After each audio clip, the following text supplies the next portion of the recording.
Hang on, everybody. We're just getting live going over here on this side.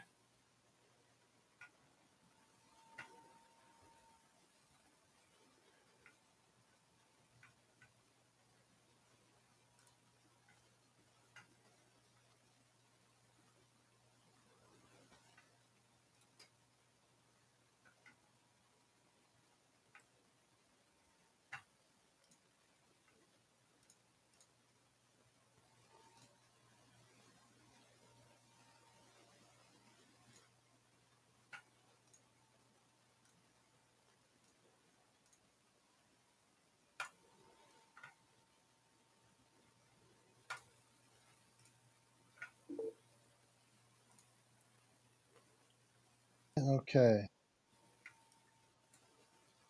There we go. One of the things that I was thinking about is, Tom, how's it going, man? I'm looking at you on the live stream, telling everybody how handsome you are.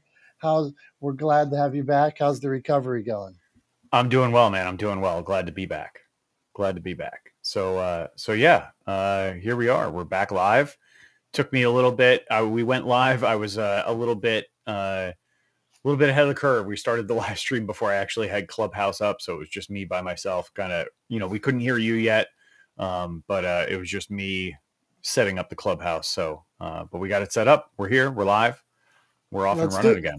Let's do it, man. So I have this theory of just going out and doing it like you're doing as you prepared for your race. And sometimes we have failures and setbacks.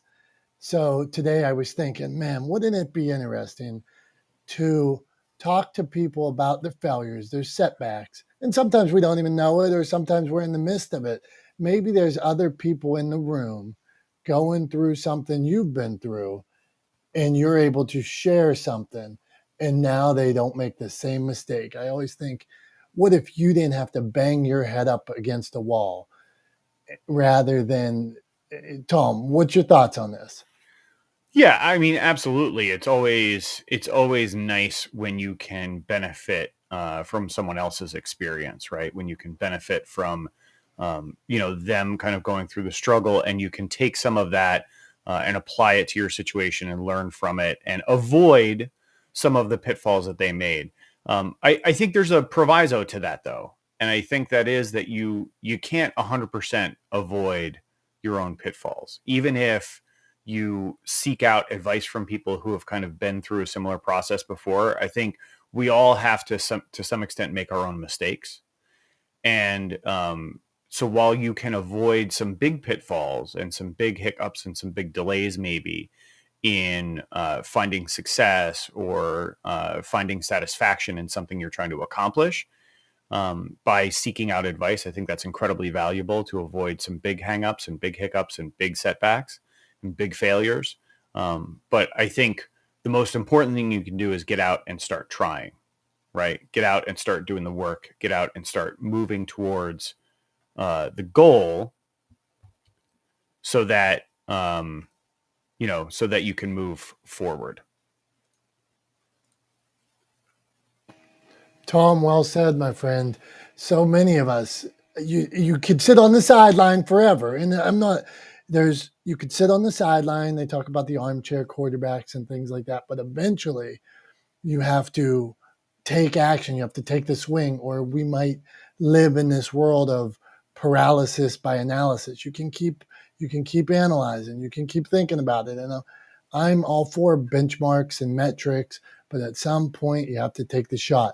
Michael Lozer, a guy that is not afraid to take the shot, always happy when he jumps in the room with us. Love the guy, love his content. I mean, and he was telling people about, I was listening to something of yours, watching Michael. It was about people getting the no's, and they start to get no's and they're afraid of them. And so, Michael, welcome. Glad you're here today, my friend. Hey, good morning, Dominick and Tom. Hey, I shared the LinkedIn. You're live on LinkedIn for those that don't know it, and also left to the scissors. Everybody might want to do a quick little share, let people know where you're hanging out this morning. I'm doing good. Yeah, that was a little thing that I'm doing on LinkedIn.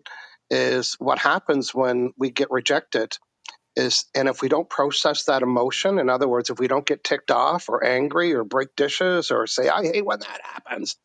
In other words, if we get rejected by a prospect, for example, or anybody, and we don't get rid of that emotion, it becomes part of our vibe to that group again. It's like it's like it's like baggage. You know, when people say, "Oh, she's got baggage" or "he's got baggage," that baggage is old emotions that's brought up to each relationship and to the next relationship. So what you were referring to was prospects getting no and no and no, and even if they've got thick skin, it becomes part of their vibe, and that's why they keep getting no's, is because they're sending no's. It's a little bit of a loop, and of course, motivating people, you got to get beyond the no's and just got to do it. You know, I know it sounds easy for me, but I never did anything alone. I always enrolled everybody. Everything I do with somebody. You know, my weekly bro show, I've been doing that for 4 years as my podcast. If I was doing that alone, I'd have stopped a long time ago. So my strategy is stay motivated by enrolling somebody else that has a goal or a dream or that wants the same thing that you do. I think there was a question answered in there somewhere. I'm not sure.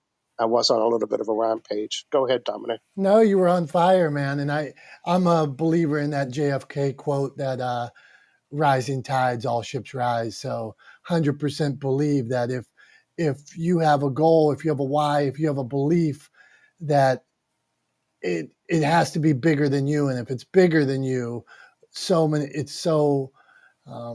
much, it's a lot more powerful with more people involved. So I believe in what you're saying, my friend. There's a little expression as you're talking right now. I'm hearing somebody taught me that about 30, 40 years ago, and I'll always remember it. And I hear people on here that want, they want to do a podcast, they want to do this. And the little voice says, stop getting ready and get started. Just stop getting ready and get started. You know, John and I was saying we have 4 years of bro shows. We're on episode number 240 something. The first 3 episodes we never kept. They were a disaster, but we started, and then we learned from the first one. Said, okay, the second one, let's not do that. And so the fourth one in our inventory, our first show in our inventory is really our fourth one. So just stop getting ready and get started and learn from what you didn't do. That's called contrast. And you can birth a lot of clarity. It's like, boy, did we ever talk too fast? Well, what did you learn? Let's talk slower next time. So everything that looks like it's a problem, you can reframe it to say, well, what did we learn from that?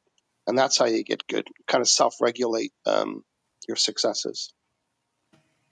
Michael, man, thank you for being here. We appreciate you. This is the room where we talk Clubhouse, publishing, podcasting, social media, building brands. How do you do it? How do you get started? Like Michael's talking about. I put up in this link here my motivation champs today, and years ago, Tom, I'm going to share a failure besides going broke in the restaurant business that I could talk about. Right when social media was taking off, I had already lost $500,000 in the restaurant business, but I was starting to do some writing, and I wanted to share stories of inspiration. So I started this website called successtrader.org. Now, this was before templates and things like that, where I had to write every story. So I'd research Lincoln, I'd research John Lester. John Lester had thrown a no-hitter for the Boston Red Sox and overcame cancer and things like that. And I couldn't even figure out how to get from one page of my website to another. I had a blog. It was the worst. I'd get like one view every 3 months.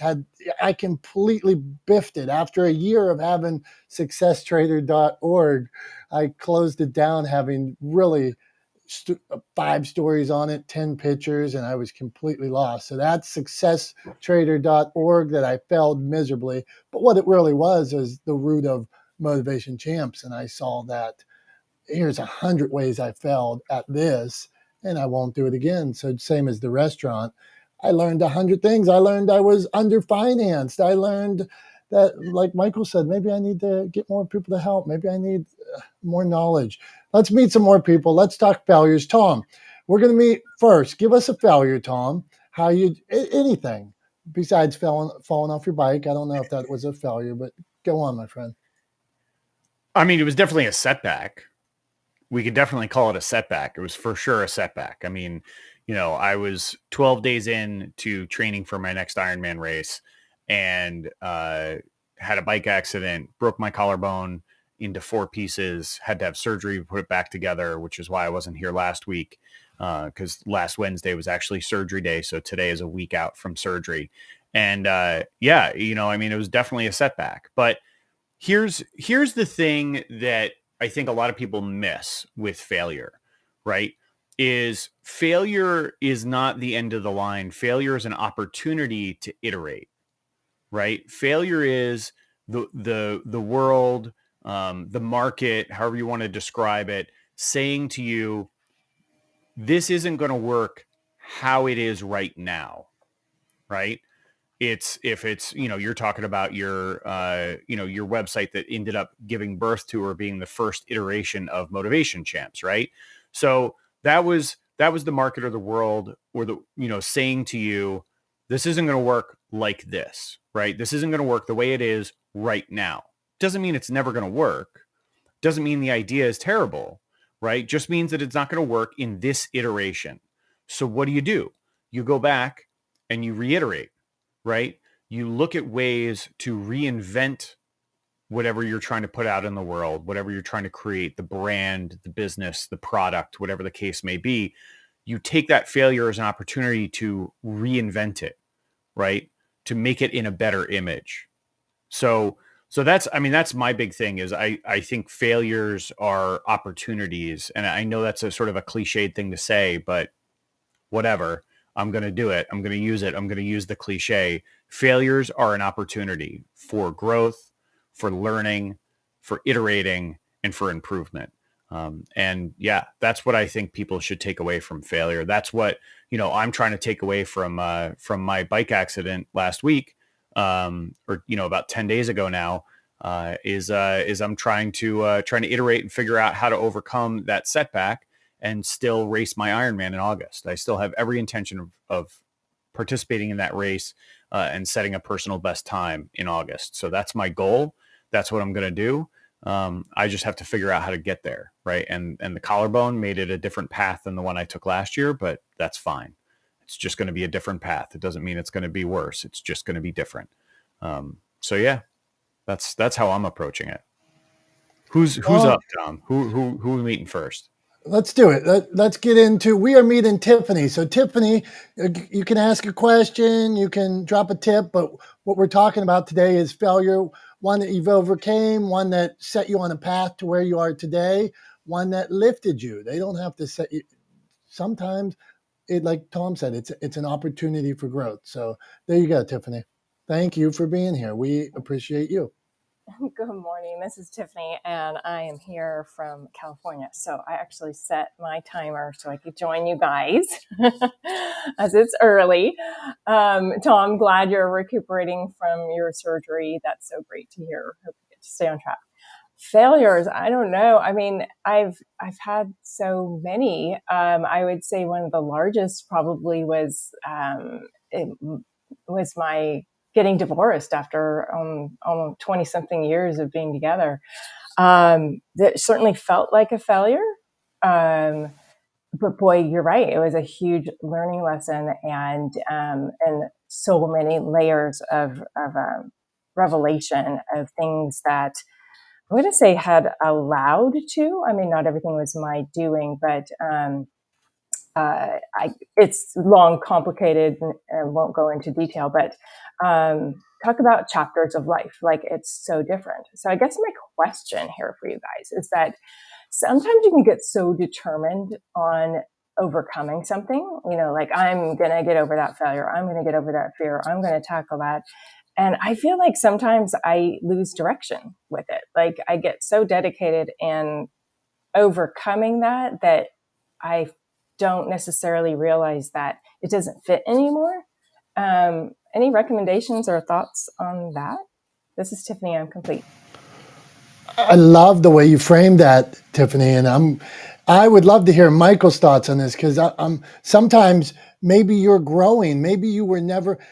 There's a metamorphosis where a caterpillar becomes a butterfly, And maybe it's because the caterpillar was always meant to be a butterfly and was never really meant to be the caterpillar. So, Michael, I'd love to know what your thoughts on this. Sometimes things don't fit. What do you think? Oh, I agree with that. It's a good comment. Let's talk about going to search for Google. I go to Google and I do a search. So the words and the thoughts that I'm using, I'm typing in, Google's going to match that exactly. So then Google starts to bring me results. But I was looking for something that looked like this, this, and this. But Google brought me more than what I asked for because it does that. And then I found something that was outside of what I wanted. I thought, wow, what if I could get it in a size 7 in a blue? I didn't know that. So it's okay to change your direction, particularly when you're given things that are in alignment to the end result, which is you finding the perfect one for you. And I get it. Sometimes we're told, or you got to stay on track, you got to get this, but just think of that as your initial Google search. And then let Google let you know about other things that are in alignment to what you were looking for. And here's the key. You'll know which one to choose by how it feels. When you look at one and think, oh, I'd really like to have that, but I got a goal. And you look at one and you think, wow, this would be perfect. In other words, use your own vibrational meter reader to help you decide which ones. Get out of your head and use your meter to help you make those choices. Thanks, Dominic. Thank you. Excellent, Michael. Excellent tip. Tiffany, thank you for bringing that subject up. Professor T, we've met Professor T before, I think. Yes, we have. Professor T, drop a tip, ask a question. What are your thoughts on the subject? Well, hello. Thank you, Dominic. Hello, Michael. My name is Teresa Augustinelli, otherwise known on Clubhouse as Prof T from Philly, and I'm so grateful to be here. So, I have a quick tip and a question. Definitely, I believe in setbacks actually being a setup for success. It all goes back to resilience. In fact, I just wrote a book on it, which will be out any day now. It's called The Grid System. And it's based on the premise that I believe we're all born with a psychological grid, but we fill it in over time. And by the time we're 2 or 3 or 4, we've downloaded enough mental DNA from those early influencers. Say, for instance, how we eat. Do we speak 5 languages? 1? Do we have parents that gave us good input?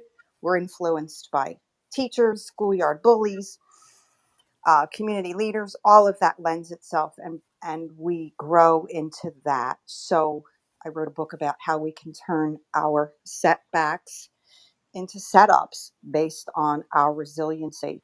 So that's my tip, is to tap into that resiliency.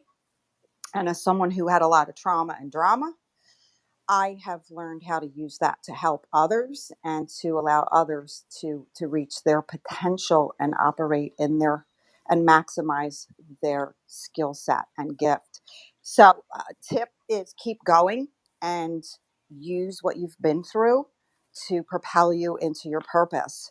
And my question is this, with podcasts. I started podcasting when COVID hit. I was transitioning. I'm a mental health and wellness provider, 20 years providing therapy for businesses, organizations, individuals. And then with COVID, I started transitioning out of that as a John Maxwell leadership coach. I decided that I wanted to do more coaching. And then COVID hit and everything stopped. And we no longer had brick and mortar. Everything went to click and order. And I decided to start something on my Facebook page. And I was introducing a lot of my friends and colleagues because I saw my colleagues and friends weren't doing business, and I didn't want them to go out of business simply because they weren't doing business. So I wanted to showcase them. So I did my little version of podcasting. Well, maybe about 6 or 8 months ago, I actually started a podcast channel.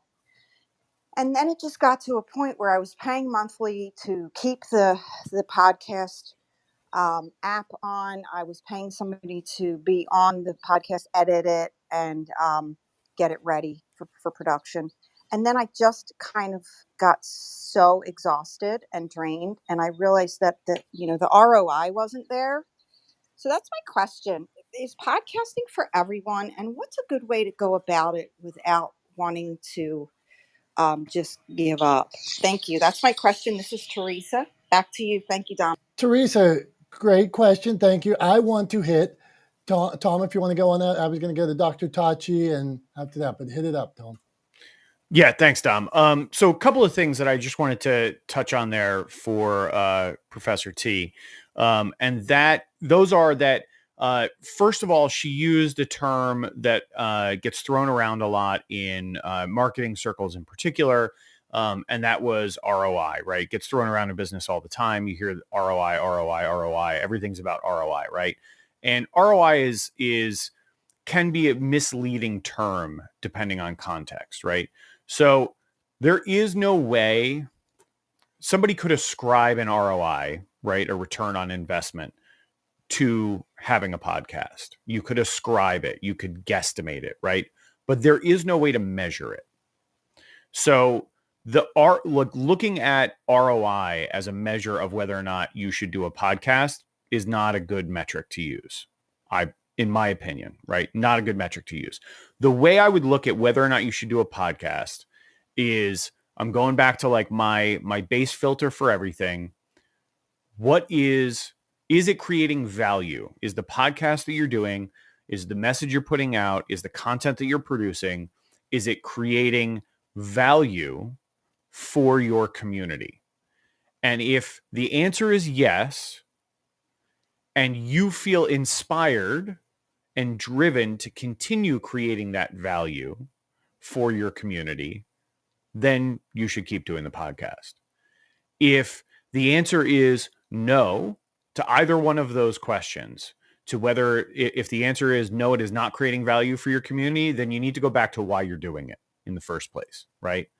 Figure out that why. And if the answer is you don't feel inspired to continue doing it, then I would look at that as an opportunity to iterate, right? To think about how you're doing the podcast, the content you're creating, what your approach is, who your guests are, whatever the format is, things like that, and look at it as an opportunity to iterate on that format. And the answer is to the overall question that Professor T asked, is podcasting for everybody? The answer is no. Nothing is for everybody. There is not a single thing in this world that is for everyone, right? Some people are going to take to it naturally. Some people are going to be inspired by it. Some people are going to be driven to do it, feel compelled to do it, right? Some people can take it or leave it. And that's just the way it is. So if the answer is, if you end up in a situation where you're asking the questions that you're asking, Professor T, I would suggest that you go back to the why you started the podcast in the beginning, right? Whether or not you're creating the value for your community that you want to create. And then after that, if you can answer all of those questions, whether or not you feel driven to do it, mission driven to do it. And if the answer is ultimately no to those things, then I think the answer is move on, right? And there's no harm in that. It's not for everyone, right? Podcasting is not for everybody. There is no one size fits all in anything, right? There are always exceptions. So don't feel like you have to just because a lot of other people have podcasts. If it feels good, if it feels right, then it's something you should pursue. Dom, did you want to, I think you wanted to go to John next, right?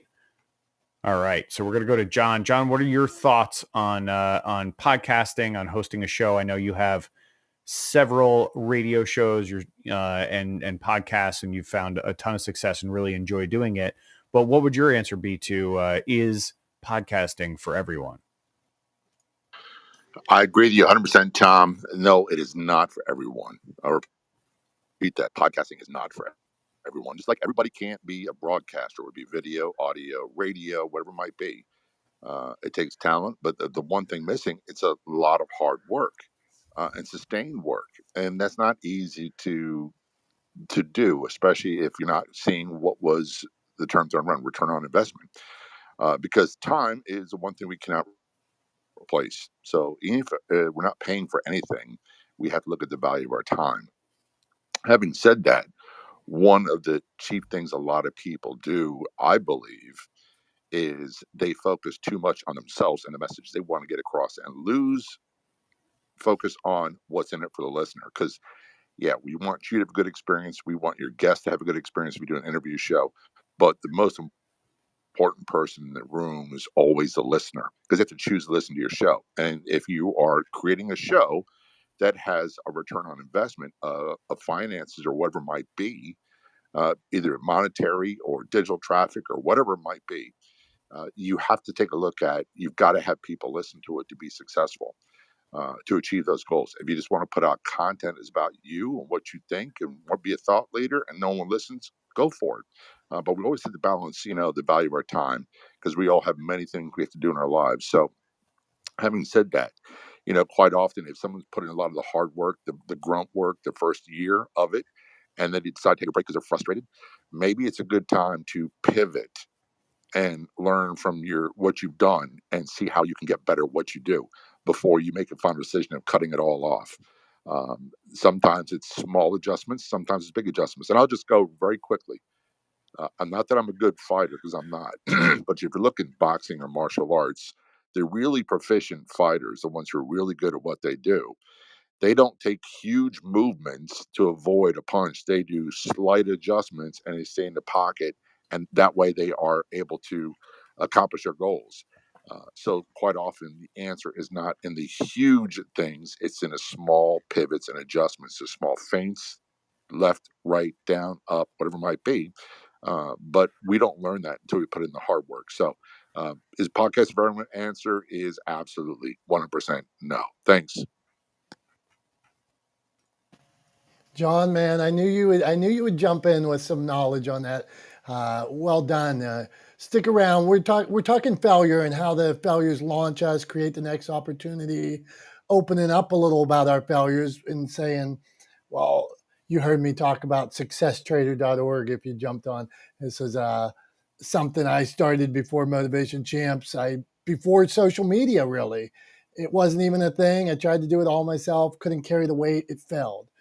So you, and like Tom said, well, that was an iteration of a later company. Had I not done that, maybe I wouldn't know what I know today. So somebody that knows a lot, and I'm glad she's here, Dr. Tachi. Well, I wonder, Dr. Tachi, has Dr. Tachi ever failed? I don't know, because she's fabulous and spectacular, but maybe she has. Dr. Tachi, ask a question, drop a tip, share a story.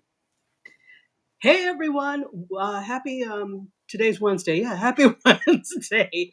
Have I ever failed? Well, failure for me is an opportunity to learn. So no, I haven't. If that's the case, let's see. Let me speak to the is the podcasting for everything, since that's the topic we're on. I would also say that there are so many times that people want you to do things or think you should do something. And I'm sure we've all gotten that. It's like, oh, hey, you should do a podcast. Hey, you should go live and do a live stream. The question is, do you want to do it? Never mind what other people want for you. Does that fit into your roadmap for the content that you want to put out there? Does that fit into the roadmap for your business? Does that fit into the roadmap for the value that you want to put out there in the world and the legacy that you want to leave? If the answer is no, then probably not. That doesn't mean don't think about it, don't ponder it, don't visit it. But if that's not something you want to do, because desire is at the crux of all of this, and on top of desire, it's also time. I think sometimes we over busy ourselves, and podcasting, as everybody has alluded to, takes an immense amount of time. It's not just because the recording is the easy part, and I'm saying that facetiously, because then it's the planning beforehand. You get to record, which is basically the easy part, and that's over. But then you have to edit, and then you have to push it out to different social platforms to get people to listen. So there's a lot of work involved in that. And if you don't think you have the time for the work, or you don't have a team that can help you with that, then it probably is not for you. And as everybody said, no, it's not for everyone. It doesn't mean it's not for you. You just need to sit down and consider what what else you have going on to know if that can fit within your roadmap. And I release the mic. Dr. Tachi, excellent. Thank you. I hosted about 100 episodes of a podcast for a nonprofit. And then I tried it on my own and did about 10 episodes. It was not for me. And I get the value in it. I love the storytelling that you guys do. I'm impressed. The effort and the work that you put in, it wasn't for me. And somebody would say, well, you should do it. Well, I have this much time in my day and it's just not for me right now. I respect it. I love it. I get it. I want my authors to do it. I want more people to do it. But for me personally, I don't know, something about it didn't hit. So like Dr. Tachi said, that desire wasn't there, which if the desire's not there, if the heart's not there, if the passion, I have all these pictures and in my phone, I have endless inspirational quotes and posts that I can share at a moment's notice. And the one that keeps popping up and popped up this morning was follow your passion. Follow that passion. And that was something I wasn't passionate about. So let's meet somebody, a great podcaster, a wealth of knowledge. George, man. Well, George, the elixir. Is that how you say it? Is that the name of it, George? Excelsior Journeys. That is another word I will never get correct. Excelsior. Okay. Come on, George. Yeah, what do you got for us? Of course, I wind up picking as my podcast name a word that doesn't really roll off the tongue for people. Yeah, I definitely consider my own show like a personal success, even though the numbers would right now would say otherwise. But it's something that I am very, very passionate about, and I am very proud of it, and I would consider that a personal success. So, like success is really just, it has many different variables. What I would say is my tip, because I just got into work, so I only have a couple of minutes. So I would say as my tip, when it comes to your failures, do not hit delete on those failures. Store them away, because they may wind up being the tools that will help out with another project. I had written, when I was in college, I was so set on writing this trilogy of short films, and it was a sci-fi. It was like a no budget, like there was no budget, and then I basically kind of wrote around the lack of budget. And it was fun to do and everything, but at the same time, nothing ever came of it. And instead of just deleting those documents and just, not doing anything with them, I took every single character name, with the exception of a few, and recast them into a different story that I was working on. And once those names came over into that other story, it was like that story just suddenly sprang to life.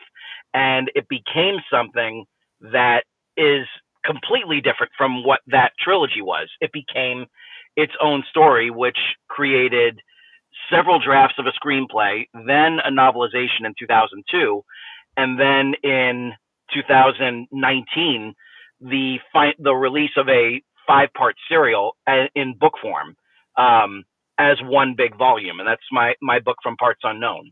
All those character names were recycled names from a failed project. So whatever you do when it comes to your failures, do not hit delete. Store them away. You never know what you're going to need in the future. So for now, this is George, and ever upward. George, man, thank you for that message. It reminds me of the Queen's Gambit over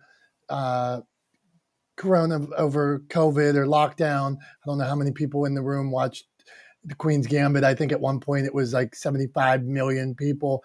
And the author, it took him 30 years to write the Queen's Gambit. And people said it was too long. And I think it was like 600 pages or some crazy amount of pages. But like George is saying, or Tom even, in that iteration of it, it was too long. And then once Netflix became a thing and they're looking for this interesting content, well, it fit perfect into a series. So don't give up. What a lesson, man. Don't give up on Don't give up on that content. Thanks, man. Okay, we got Megs. Megs, we're talking failures. We're talking failures, overcoming them, what we can learn from them, or maybe somebody in this room won't make the same mistake because of something that you were able to accomplish, overcome, that kind of thing. Well, Megs, good morning. Good morning. Thank you for having me. I'm kind of with Doctor on this. I don't really think of it as a failure. When something doesn't work out, it just takes me on another trajectory. And this has happened many times in my life, whether it was, a class I went into in college where I was like, yeah, this just isn't resonating with me. And I would leave, go to another class. I mean, that's not actually a failure, but anything I do, I've never thought of anything I do as failing because I don't really think failing's an option. So I think that's, it's all in the mindset, the attitude.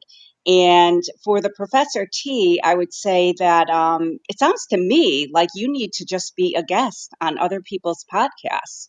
And people are always looking for guests. So it sounds to me like you didn't really enjoy. And then my question is, this made me think, Professor T's question made me think, what percentage of people that start a podcast then do never like keep doing it? Or I think you guys sometimes call them fade cast or something like that. And how long do they try for? I was wondering if anybody had any studies on that.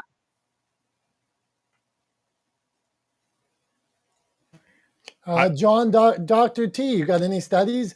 George, how long should they go, or what's this? John, go on. Yeah, I don't know there's any studies, and not ones I can quote, but the average that's thrown out quite often is 7 episodes. The people usually abandon ship, give up after 7 to 10 episodes.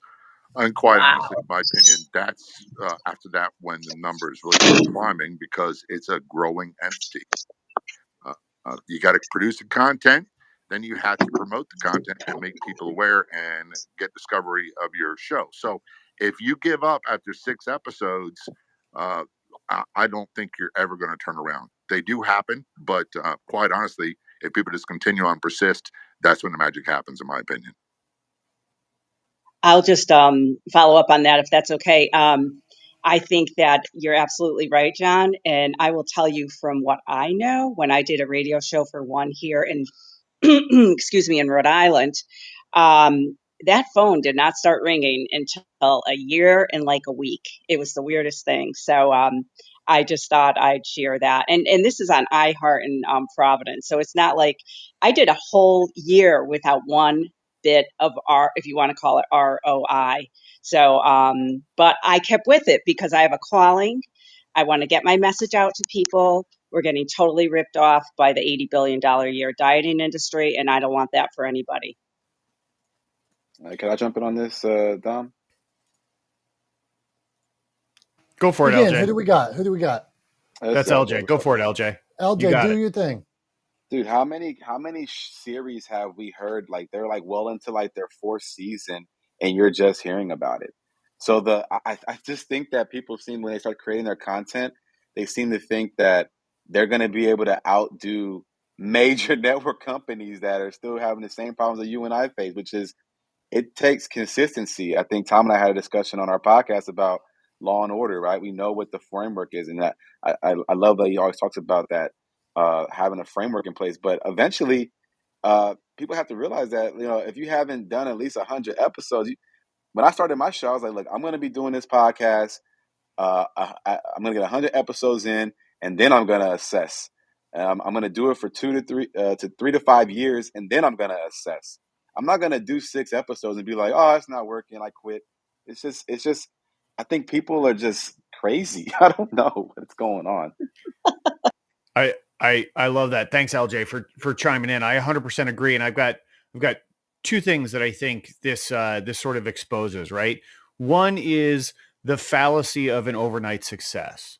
Right, we hear about, oh, they were an overnight success, or they, overnight they burst onto the scene, and actually, if you peel back a little bit and just look like one layer deeper, you'll find out that there is no such thing as an overnight success. Everybody that's ever been called or credited as an overnight success spent years putting in the work, before they ever found traction, before they ever found success. And the same is true in podcasting, right? So people put in the work, they put out 100 episodes, they put out, 150 episodes, 200 episodes, right? They spend 2 years, 3 years, 5 years creating content before they gain traction. You hear about people going viral on social media.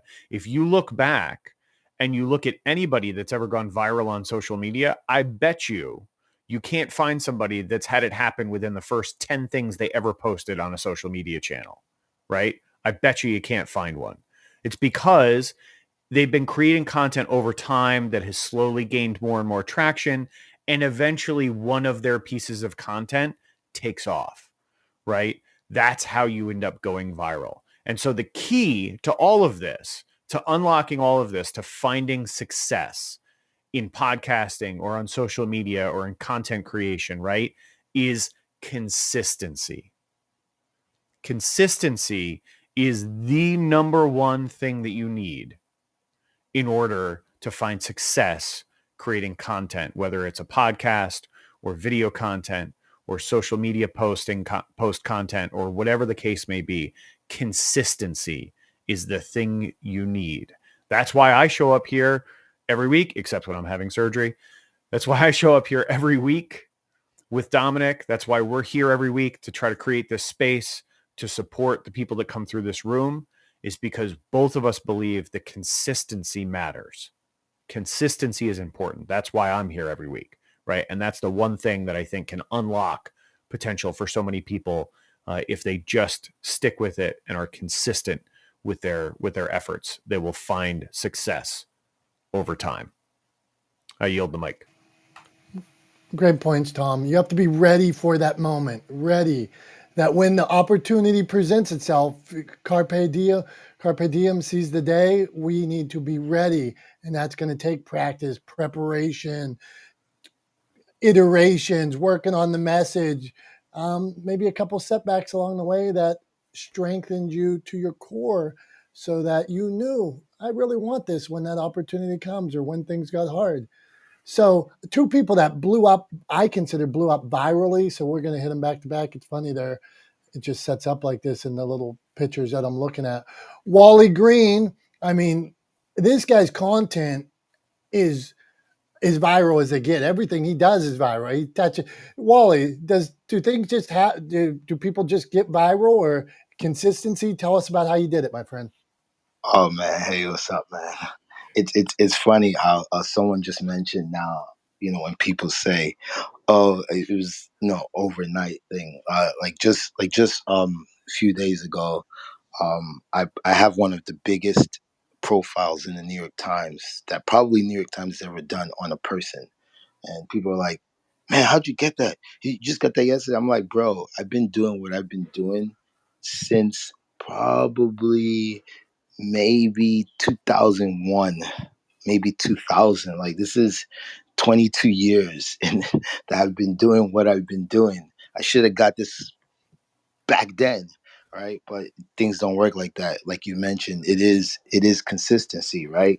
Wally, Yeah. Wally is an incredible ping pong player. Was that 22 years of just playing ping pong, or did the ping pong start even before that? No, it's 22 years of playing ping pong. Okay, so here's went viral and goes out with his iPhone and plays ping pong against people on the streets. Just the content. So continue, Wally. I wanted to set the stage. Yeah. So and it's consistency. It's hard work.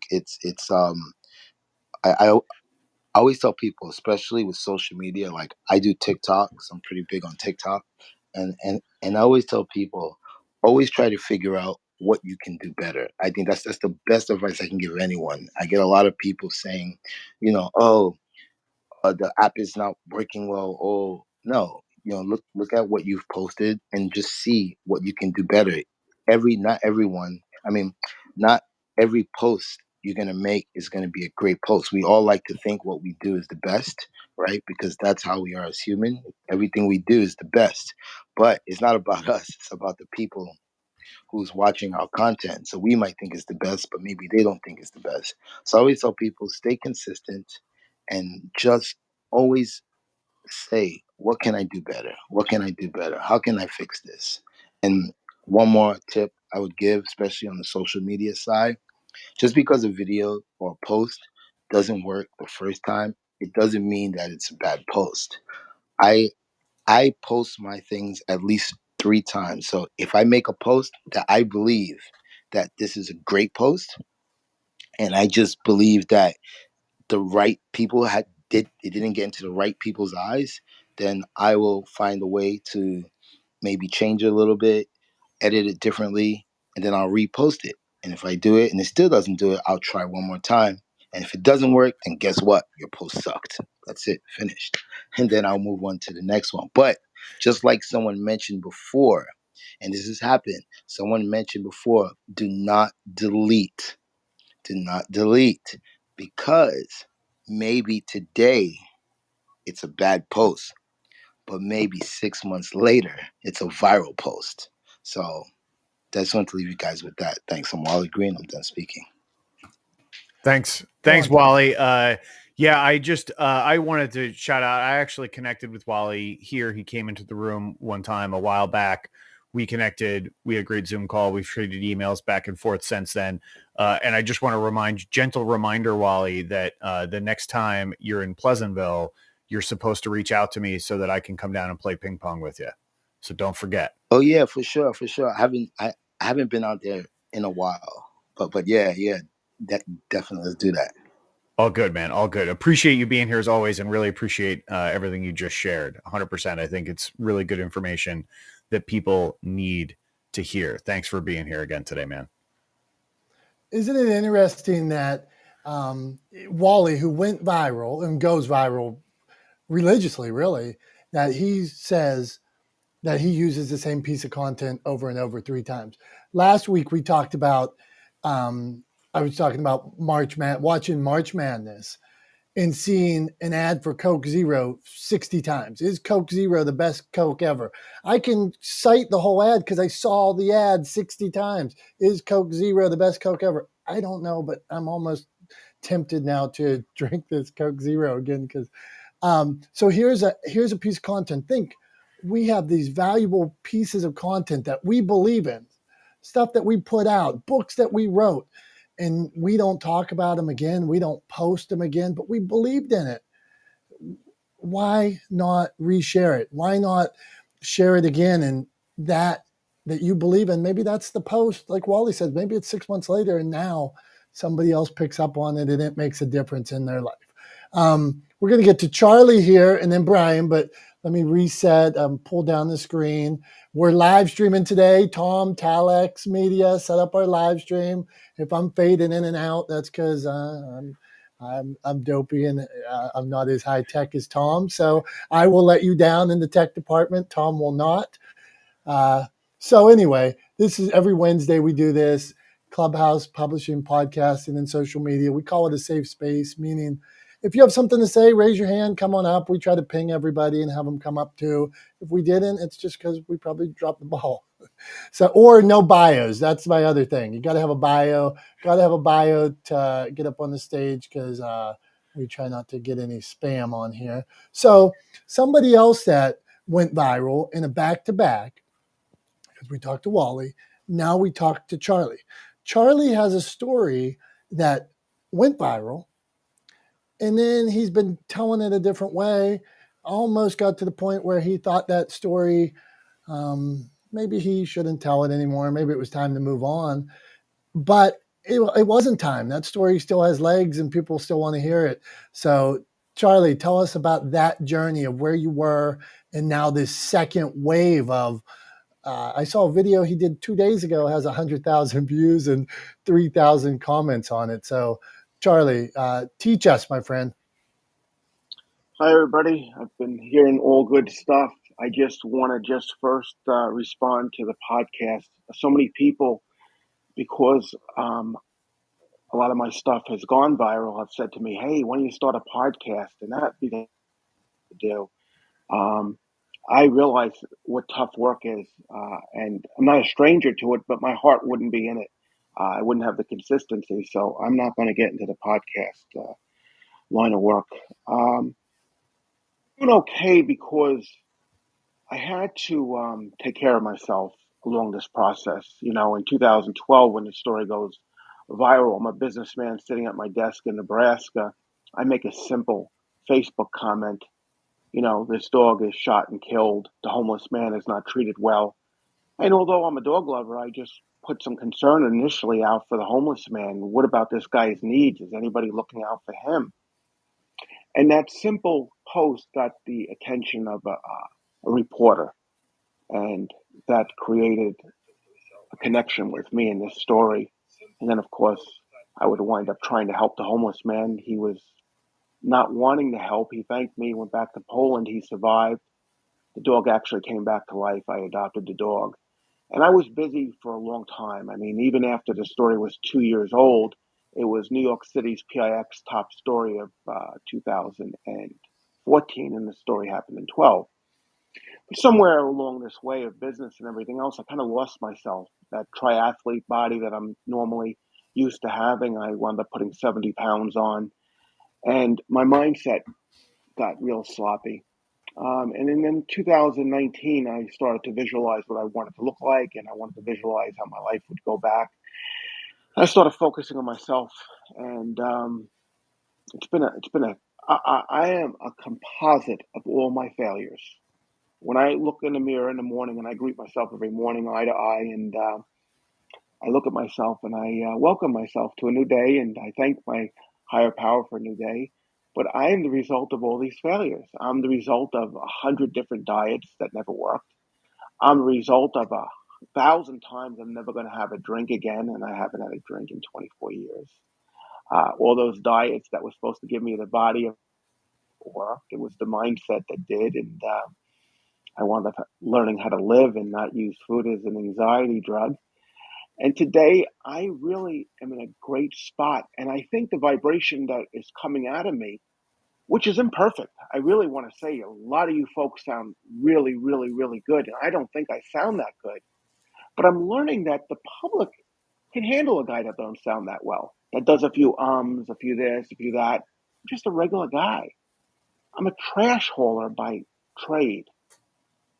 I'm a prison official by line of work originally. But I'm a guy that made a lot of failures. And I never embraced hopelessness. I got up from every one of those failures and dusted myself off. And like a little boy, I said, you know what? I'm going to get this. I'm going to get this. I'm going to get this. So now I'm going to get this. And I want to make you guys laugh a little bit, because here's what I want to say.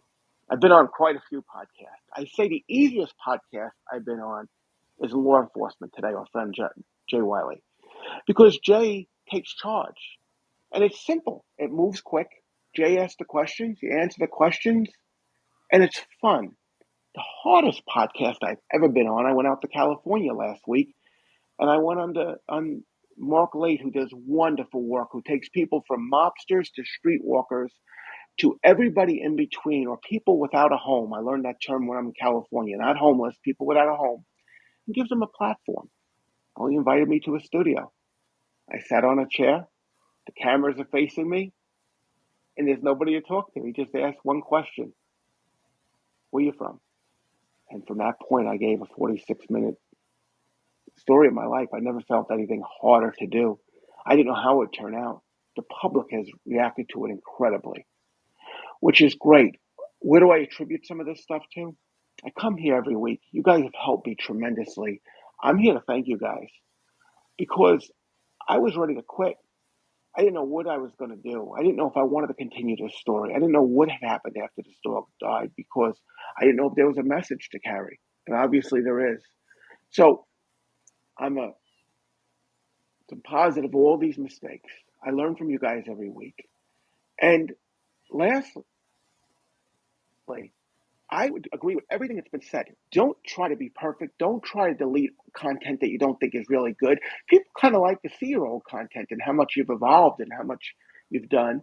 And like the doctor said, there are no really mistakes, because these mistakes were all great teachers. So hopefully someone can get something from that. I'm sure living my best life today, right now, and I'm doing it because I'm embracing all of me. And that's a great place to be. And, I never thought I'd say this. I dreamed of the life I have today, and it's finally arrived. And I have a lot in life that I don't look over my fence and say, well, somebody else's grass is greener. I'm happy with my grass, and I'm so pleased to feel great again. So that's all I have on this Wednesday. Thank you. That completes me. Can I jump in there real quick? Please. Charlie. Hey, my son was on Jay Riley's podcast about 2 weeks ago. So I actually met him on Clubhouse. We formed a relationship, and he is here. I find out he's 30-year friendship with one of a former police chief here in my area that I'm good friends with. So small world. He's doing a great job. My son's in law enforcement, saved the life of a young man who in a shootout, and received a Medal of Honor and bravery. So love to connect with you, Charlie. I'm going to follow you. Thank you. Sorry to interrupt, Dominic, Tom, John, Meg, Dr. Tachi. Thank you. Prof Prof T from Philly. Prof T, I mean, you're up here for a reason. We want you, we want your we want to hear your voice. Anybody, if you got something to say, just flash and we'll make sure we hit you. You're the expert. LJ, go on, my friend. Hey, what's up, guys? I'm actually driving to get my car looked at. Damn, AC went out. Talk about failure. Anyways, yeah, I wanted to share some thoughts. When I first popped in the room, we guys talking about failure, and one of the reasons why this is interesting to me is I recently got offered a position to basically come up with curriculum. My background's in aviation as an electrician with the Air Force, and when I got out, I took a lot of that experience with me, and I stuck around with the reserves, and they created a position for me to kind of come up there and basically come up with curriculums and teach the new guys how to troubleshoot, how to think when it comes to high stress with our job. Right, that's what I'm primarily doing there. And one of the questions that they were asked, a lot of the questions were around leadership. They weren't really too concerned about my credentials. They knew I was well credentialed and to do what I do, but they want to know, am I going to be able to lead a team and kind of pass on the torch, so to speak, right? And one of the questions they asked me, though, I was kind of surprised. They're like, "Hey, where's the time where you failed?" And I told them, I was like, honestly, one of my biggest failures in my career is the reason why I think I'm probably the best electrician that the Air Force has. In my opinion. And they're like, "Oh, okay." I'm like, "Well, when I first got in, I bust my ass. I worked my ass off. I never studied, and I failed my first exam. And because of that, I ended up having to be on mandatory duty for like 90 days. I think it ended up being like 3 months straight, probably more. So I'd work a full shift, and I'd stay around for 4 hours and study. Um, and I still didn't get 100% on the test, which is kind of crazy. Maybe I get test anxiety. I don't know. And I told that to them, and I said, that's one. And then that happened to me. It kind of, I was very cocky. I'm a very confident person by nature, but I was very cocky when I was younger. And I thought, oh, fuck it, I'll just take this test. Excuse my language. I'll take this test and I'll pass it. I actually failed the test by one question. One question. Uh, and I just was like, damn, that one question was a good thing that I failed that test because it let me know, like, yo, you can't just be so cocky. You gotta like put the work in, right? So I put the work in, and that was one of the reasons why I've worked on maybe like 5 or 6 different airframes. And as soon as I get to that new aircraft, I hit the books. I'm spending the first 6 weeks learning about the aircraft, learning about different things, the intricacies, and I'm really like obsessive about it because I didn't want to have to face that failure that I did the last time by being overconfident. And the gentleman that was spit, this guy literally had tears in his eyes. He's like, "Yo, man, this is like everybody else is kind of giving us some bullshit responses, but like you were like legit." I'm like, "Yeah, man, I never wanted to fail that test, and now that I didn't, now that I went back and retook it, and I learned from that, now I'm obsessive, and so and I passed that same passion and zeal that I have for aviation to the people that I mentor. So, and I let people know, look, man, if you're gonna fail forward, fail with me, fail in a training environment, because the last thing I want you to do is fail and kill people, right? So that's my 2 cents on failure. Awesome. Thanks for sharing that, LJ. Really appreciate it. So up next, Dominick's friend and mine, a regular here in the room, and somebody that we can always lean on for a little inspiration and overcoming failure, is our friend Brian Swift. Brian, why don't you drop a tip, share some knowledge, let us know how you have found the strength to overcome failure in your life. Well, thank you so much. Appreciate it, Dom and Tom. You run a great room. I love being a part of it. I agree with what everybody has said here. I've also been on John's podcast, which again is awesome, and I think it was Charlie who said it's easy because he takes control and guides you through it, and all you have to do is tell your story that he has asked you to tell. So, in terms of failures, um, I haven't had to overcome a ton of failures. I've had to overcome a ton of circumstance that could lead to failure. So it's quite different. At the age of 17, I broke my neck playing football with my friends the day after Christmas. So at 17, I go from being, young and full of vigor to a C5, C6 quadriplegic. So, that wasn't a failure. It was just circumstances and then everything that came through it. So here I am 40 years later and feel blessed and have been fortunate to be successful in so many ways because I'm a big John Maxwell fan. I'm a certified coach and speaker because about 7-8 years ago, I kind of took on this philosophy that sometimes you win, sometimes you learn.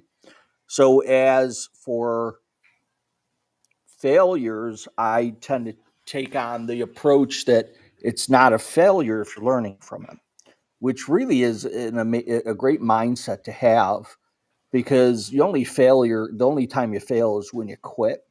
And I don't think I've quit anything in probably 42 years because I just don't have that in me. Probably the biggest thing is, I'm an example to kids, I'm an example to family, I'm an example to friends, and I represent a group out there that is highly unrepresented. I've been fortunate enough to work in corporate and work downtown and on Michigan Avenue and work all around and do so many things, not because of what I've done, but probably because the biggest reason I've got great faith, been blessed by God, and I don't quit. So, so in terms of overcoming failures, I haven't because I don't stop, and not that I haven't not succeeded, but I think as long as you keep going and keep trying to figure out, and more importantly, learn from it, don't make mistakes twice. It's amazing the mindset you have.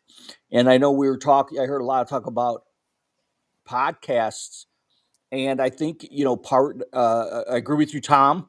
There's no such thing as an overnight success. I think there's false illusions of things that happen quick for people. And, my grandfather said it, my dad said it years ago. If it's too good to be true, it probably isn't true. So nothing happens that quick overnight. It is just like everybody's talked about, being consistent, being resilient, repurposing your material, getting better at it.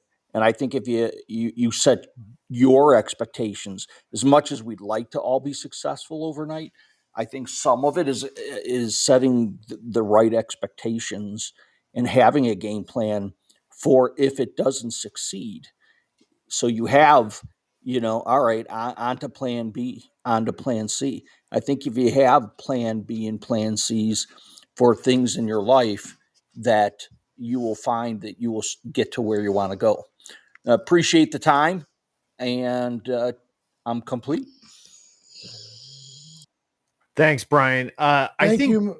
I Go think on. Brian brought Go up on, something Tom. interesting there that I just wanted to hit on, and that is that something that we haven't actually talked about when we talk about how to overcome failure, how to deal with failure. One of the things that Brian talked about just now was avoiding failure, right? And not giving up and putting in the, continuing to work towards success means that you don't endure failure because you never give up. You just keep moving forward, right? So I think in some ways we're talking about some of the same things, but I think that's an important point to hit, that the key to avoiding failure is just not giving up. It's persistence, right? Persistence in attitude, persistence in execution on what you're working on. Persistence is the key to avoiding failure. I just wanted to highlight that real quick.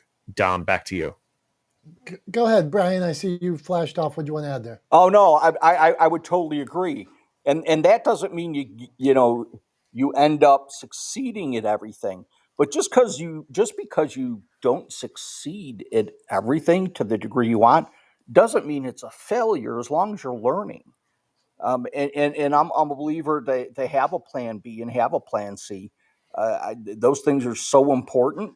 And, maybe I got that from coaching athletics. I spent 20 years coaching football from high school on down, and 20 years coaching basketball from high school on down. And you have to be so ready for the unexpected and the change. I mean, writing a goals and a game plan to be successful is what we're all taught to do. But sometimes you really need to think about the what ifs it doesn't happen. What do I do next? And I think planning for those what ifs allows you to succeed more than that initial game goals and game plan for how to succeed. I have fallen back on my plan B quite a bit, that it maybe even plan C that's got me back on track. But mentally, I plan for that what if. And that has really helped me get back on track. I'm complete. Thank you, Mr. Brian P. Swift. I have this belief, like my failures may shape me. They may scar me. If you look over if anybody's watching on our live stream, I have actually scars over my eyes from getting beat up and having stitches and things like that. They may mold you. They may scar you. But those failures, they do not have to define you. You take them, you learn from them, and you grow, and you use that in every source of your being to make you everything you are, whether it's empathy, whether it's running a better business, whether it's being more efficient, those setbacks, those trials and tribulations. Brian P. Swift is one who told me, Brian will share. Brian, I'm going to go back to you real quick. Would you just tell us about, and I'm going off, I love inspiration, guys. So when we go down this is the world I live in 24/7, sharing inspiration. Brian, religious or not religious, would you share us just a quick story about the cross that people bear? Sure. Well, I spend every day in a wheelchair, and you could, a lot of people see it as a burden. It's just the way I get around. And don't get me wrong, it is not made life easier, but it has shaped me. And everybody out there, whether they're smiling, whether they're stepping out of a Mercedes, whether they're living in the 4,000 square foot, everybody has a cross that they bear. Just that simple. Nobody out there. We're all scarred. We're all damaged in some way. There is nobody out there that has this perfect life. And I think we all get caught up in trying to find this perfection or this thing that's, I don't know if it's out there. And that goes back to setting your own expectations.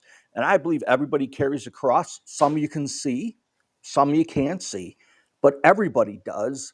And that's the way I approach everybody, that, as a man, you're taught to kind of hide it and deal with it and whatnot. I've never seen, my mom ever complain in 50 something years I've been around. And that doesn't mean her life's easy. It doesn't mean it's perfect, but, and that doesn't mean don't complain, but everybody has a cross. Some hide it better than others, but everybody does. and everybody's dealing with it. So that's kind of, that's my philosophy with people out there. You see people that appear perfect or have this great life, and then you compare them to you, and you start to wonder, where did I fail? Where are my shortcomings? And it's just not true. It's not that you have major failings or shortcomings. It's really keeping it in perspective that everybody's dealing with something and carrying their own cross. I'm complete. Thank you, Brian P. Swift. Spectacular share. Thanks for going down that path. This is the room every Wednesday. We talk Clubhouse, podcasting, publishing, social media. If you just jumped in the room, why are we talking inspiration a little bit? Because sometimes there are setbacks, there's failures. We try to have our first podcast. We try to do a video. We mess up. We drop the camera. We break our phone. Done. Did all those things. So we mess up. We slip. It's only a slip. That's what Lincoln used to say. President Lincoln, when he fell, he would say, it's only a slip. Hey, Tom, So sorry, Dom, but Tom, you had a little bit of a slip. How are you feeling? Thanks, Brian. Yeah, I did have a little bit of a slip. So for anybody who doesn't know, I'll just tell the story once, and then we can dispense with it, so we don't keep coming back to it. But I appreciate the question, Brian. I'm doing well. So I'm training for my next Ironman, which is going to be on August 21st in Mont-Tremblant in Quebec, Canada. And on day 12 of my training, had a bike accident due to a mechanical issue with my bike, and ended up going over the handlebars. I broke my collarbone into 4 pieces. So that was on a Saturday. The following Wednesday, which was last Wednesday, I had surgery to fix my collarbone. So now I've got a plate and screws holding my collarbone back together. And I've been healing since then. And it obviously has derailed my training because I can't ride or run or swim right now. So all I've been doing for the last 10 days or so is just walking an obsessive amount.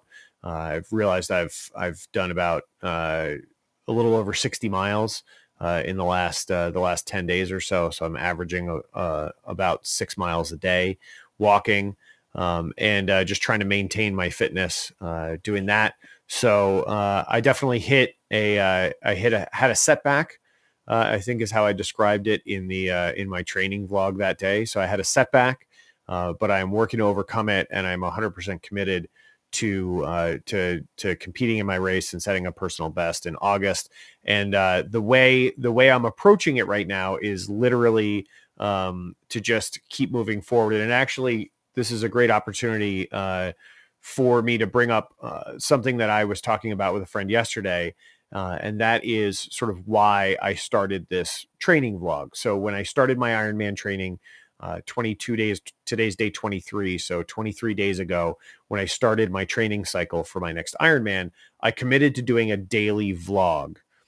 Very quick. Most of them are a minute long. Some are a little bit longer, but a daily vlog of my training, just to sort of make sure that I had I created some accountability for myself, right? By putting it out into the world, by saying it out loud, essentially, I created accountability for myself. And my hope was twofold. One, that I would create accountability, and two, that maybe by sharing my experiences going through a training program for an Ironman, it might inspire someone else to go out and try to achieve something that they hadn't achieved before. And so I committed to doing this vlog, and then I had this bike accident 12 days in, and somebody asked me, are you going to keep doing the vlog? And I said, absolutely, because as far as I'm concerned, don't tell my doctor this, but as far as I'm concerned, I'm still training. And I'm going to keep doing the vlog because, as I said to them, I have to. It just got interesting, right? So now I have this setback that I have to come back from, this broken collarbone that I have to come back from, and I still have a goal to compete in this Ironman, and I still have a goal to beat my personal best time from my last Ironman. And so that's the mission going forward. That's what I'm doing right now. But yeah, Brian, I'm doing well, happy, healthy. Other than the broken chicken wing, I'm doing pretty good. and looking forward to when I can get back out there and start riding and running and swimming again, and really kind of take my training on. So thanks for asking, buddy. I appreciate it. Tom, we're glad you're here and healthy. We're going to go to somebody that should have you on his show. I don't know that he does bicycling, but James from across the pond. We're going to meet James, then Jimmy, then Julie. But James, as somebody who's faced some trials and tribulations, and you keep growing, you should do a bicycle show with Tom. But James, welcome to the show, man. Have at it.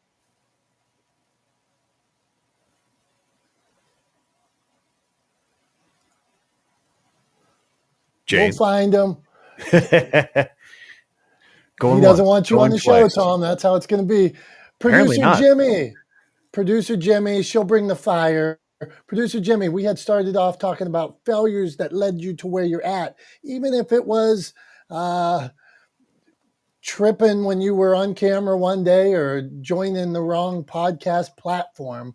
Those failures, setbacks, challenges, that adversities that maybe by sharing, somebody else won't go down that same path, or it'll save them some time. So, Producer Jimmy, on to you. Well, if anybody can talk about failing forward, it's this girl. I mean, my gosh, my life has been overcoming one thing after another, after another, after another. And sometimes those things have been stuff that's been thrown at me that I've had to face. And sometimes it's been stuff that I've thrown at myself and had to face. So yeah, I totally get that. I mean, just a couple of notches on the belt. Number one, goodness gracious, the whole reason I started podcasting was because I had done this campaign to get this radio show back on the air. That was successful. That's not the failure. The failure is they had dangled this carrot of an opportunity to be a producer with them when they did get back on the air. And that's actually why I started podcasting. I was like, well, I don't want to walk into a situation having never produced a single thing in my life. Let me at least start a podcast. That's at least one of the reasons why I did. And then they never offered me the position, but it's okay because I didn't gain the success of getting that job. But what I did do is it gave me the freedom to keep doing what I was doing and allowing that to grow and expand. And I couldn't be happier. I'm so glad I didn't get that job. So there you go. There's one. I mean, and then there's so many, for example, in this photo right here, you may notice that I'm walking with a cane. I don't always walk with a cane. It's actually extremely rare. But at the time I was walking with a cane because my knee was giving me a little bit of an issue. I've had problems where I've slipped, I've fallen, I've broken my leg, broken my knee, broken my toe, broken my this, broken my that, I've broken my lung. Yes, that's the thing I've done. So it's always about getting back up. It's like Brian was saying before, no failure is truly a failure if you learn from it and grow from it. And so I've had to overcome quite a bit, and I'm kind of using some somewhat silly examples because it actually goes a lot deeper than that, being a single mom and everything that's gone with that, and my own family shenanigans. But you just have to take whatever situation you're in, try to let the spinning, if you feel like you're in a spin cycle because it's chaos, just take a deep breath and find the one thing that you can think of that you can lock into to do that gets you one step closer. Do that one thing. Then once you get that one thing done, maybe the spinning will slow down a little, and then you do the next little thing. It can feel like you're completely out of control sometimes. Life throws a lot at you. And the one advice that I've gotten that I cherish so much is when I'm in those moments, someone said to me, just do one thing. I'm complete. Producer Jimmy, I want to share something with you, Tom. You made a video about something Producer Jimmy said in the room one day, some inspiring stuff that she was willing to share about her life and taking over. Producer Jimmy, I want to let you know that one day we were in a room. It was a smaller room. You shared something about your life and a bed you had just purchased. And I got a call later that day from somebody who was so inspired by you that day, that message that you were sharing. So here she is on a platform, in somebody else's room. Who knows why we're all in this room at this point in time on this given day? But producer Jimmy shared something so impactful with a lady that she called me and said, "Holy cow, it makes me think about things differently." So, inch by inch, stack those wins, producer Jimmy. Always appreciate you. Thank you very much. We're gonna keep this train rolling. Anybody, like I say, anybody that has a question or anything like that, feel free to pop up, raise your hand. I think we were able to call on you, make the comments. I am told. Okay, let's do some housekeeping, Tom. We're live streaming. Tom, where all are we live streaming at? Right now, we are live streaming on YouTube, Facebook, LinkedIn, and Twitch, and multiple channels on each. So Talex Media's YouTube channel, Motivation Champs YouTube channel, my personal Facebook, Talex Media's Facebook page, Motivation Champs Facebook page, and then my LinkedIn page as well. Okay. So it is just one way to repurpose content, be out more places. Maybe we're in one of those places where today somebody's receiving their, I'm a big believer that people consume their content in different ways. So like as a publisher, I want people to write books. I love the written book. It might even be my favorite, dare I say. But I believe people consume content all these different places. And if you're not on YouTube, if you're not on Instagram, if you're not on Twitch, like Tom's on Twitch, I'm not on Twitch, damn it. If you're not all these other places, maybe people are looking for your message. Maybe they're looking for that message from Brian, that message from Charlie, that message about going viral from Wally, Meg's story, Dr. Tachi. Maybe they're looking for that right now. And if you can be those places, maybe they find you. And speaking of somebody that brings people, they follow her. Well, let's get back to, I got ADD, Tom. Maybe I do, maybe I don't. So my orders of business were down at the bottom. There's comments on the side. You can comment, you can DM. Make sure you DM people, follow them, have that virtual cup of coffee. You can share the room. When you got on and you dropped some knowledge like Charlie and Brian did today, clip yourself, share it. It's good content. Use it over it, repurpose it. Okay, so now back to where I was trying to go originally. Somebody called Julie the Pied Piper at one point because where she goes, good things follow, people follow. So the Pied Piper, we were talking a little bit about things that maybe the setbacks you had that led you to where you are today. But Julie, do your thing. It's on you. It's all on me. I'm so glad Tom is back. We were really worried last week. And he's looking good though, isn't he? He's looking really good. You guys have to go on. Watching them on. I'm watching them on LinkedIn right now. You can see their little mugs. It's kind of fun. It's like interactive. You're hearing their voice. I mean, put it on mute if you're speaking, but it's really fun.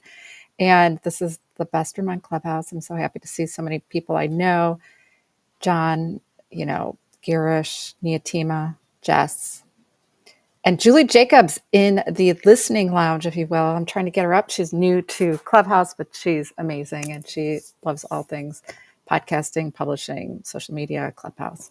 So failure, and I just joined. So I hope I'm not reinventing the wheel, but if I am, and Jemmy's amazing too. I love that girl. Can't wait to meet her in Orlando in a little over a month, girl.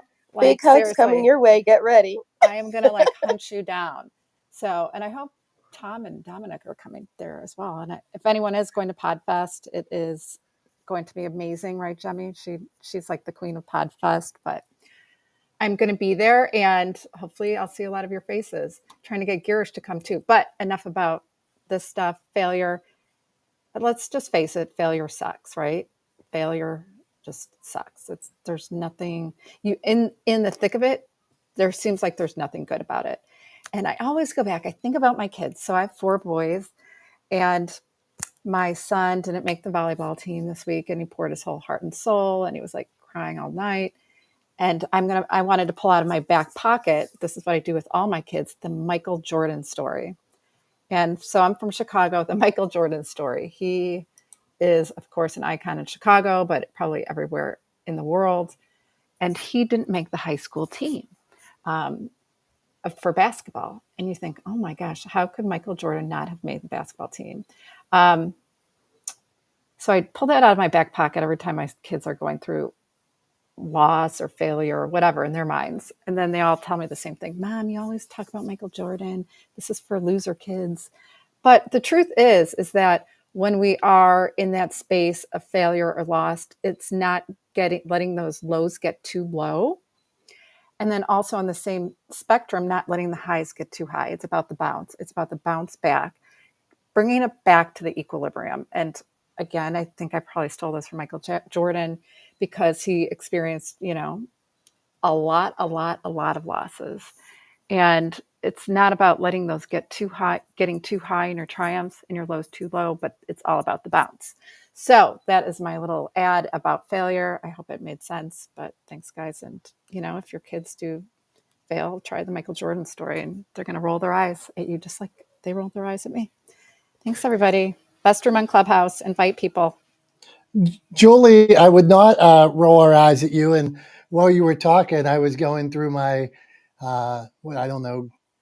case behind me, getting Michael Jordan memorabilia from stuffed animals to bobbleheads.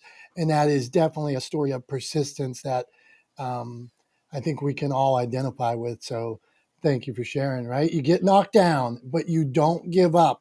Did you get back up again, right, Dom? Like the Chumbawamba song? I mean, can we play that? Can we pipe that in, Tom? Get knocked down, but I get up again. I used that as a title. I think on the day that I had my bike accident, I got knocked down, but I'll get up again. I think is the title of that vlog I put up. And a couple of people messaged me and they were like, thanks so much. Now I have the Chumbawamba song stuck in my head. I love that. Who knows the band Chumbawamba except for us? I don't know. Yeah, I don't know. We're I want a clap of how many people know Chumbawamba. And can you name, oh my goodness. I do. I played their music. John, can you name one person in Chumbawamba? Absolutely not. Just because I play their music doesn't mean I know them. Okay, but isn't that such an impactful song and a message?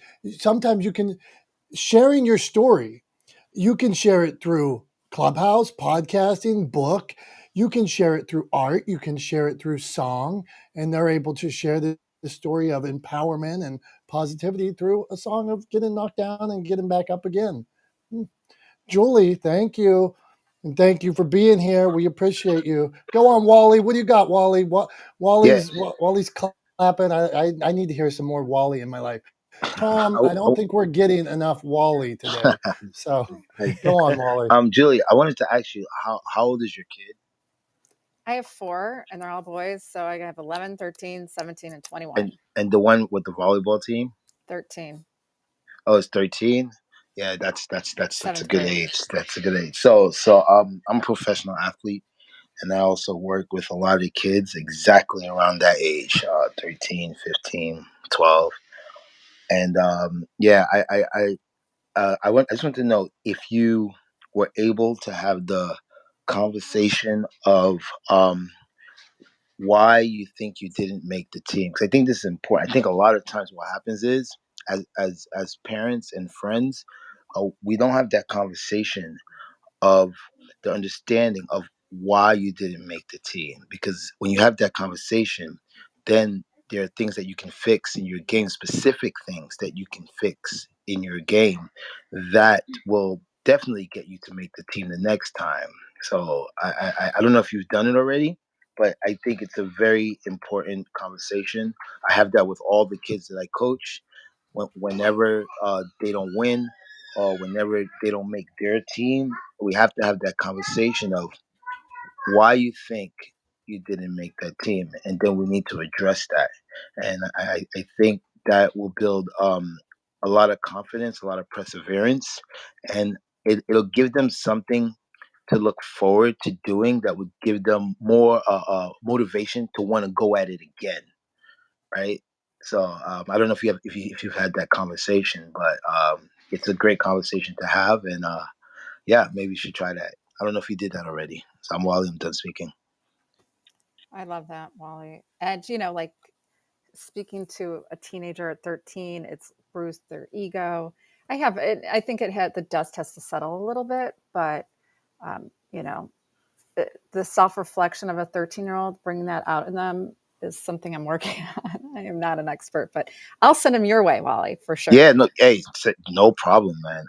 I remember like my first sport ever that I played was basketball, and for the first the first year, I was like on the bench. I was that kid that you know I would make the team, and I would be on the bench, and then at the last maybe minute, the coach would put me in, and I remember I used to cry on the bench. I would just be upset and cry. And then, even at a young age, I figured out, what can I do better? What can I do that everyone else is not doing? And for me, it was defense. I said, you know what? I'm just gonna play defense. Every time I get out there, I'm gonna play the best defense I can play. I'm just gonna play defense. I'm not gonna worry about shooting. I'm not gonna worry about scoring. I'm just gonna play defense. And I did that. I just started playing defense. Only defense. Defense, defense, defense, defense, defense. And then from there, I started to be a starter, actually. And as a kid, I was actually became really good at basketball until I stopped growing. And I said, okay, buddy, 5'7", nah, it's not happening for you. But I was able to figure out what I could do better and what I could do differently that other kids weren't doing as well, and improve on that. And that's how I made every traveling team that I ever made. So yeah, he'll get over it, and then got to push him to let's go at it again. Find something that he feels that he's a little weak in, and let's work that. But definitely, you can send him my way anytime. Anytime. I love kids, man. I love kids. So I'm Wally. I'm done speaking. I have an ad. Can I add something? Absolutely, go for it. Hey, this is Nia Tima. Julie brought me in here, that wonderful person. Um, I am all about everybody digging deeper and evaluating and seeing what they could do different or do better. But, with regard to all of us, but especially Julie, your kids, one of my many reinventions was I was a musical theater teacher, a middle school musical theater teacher.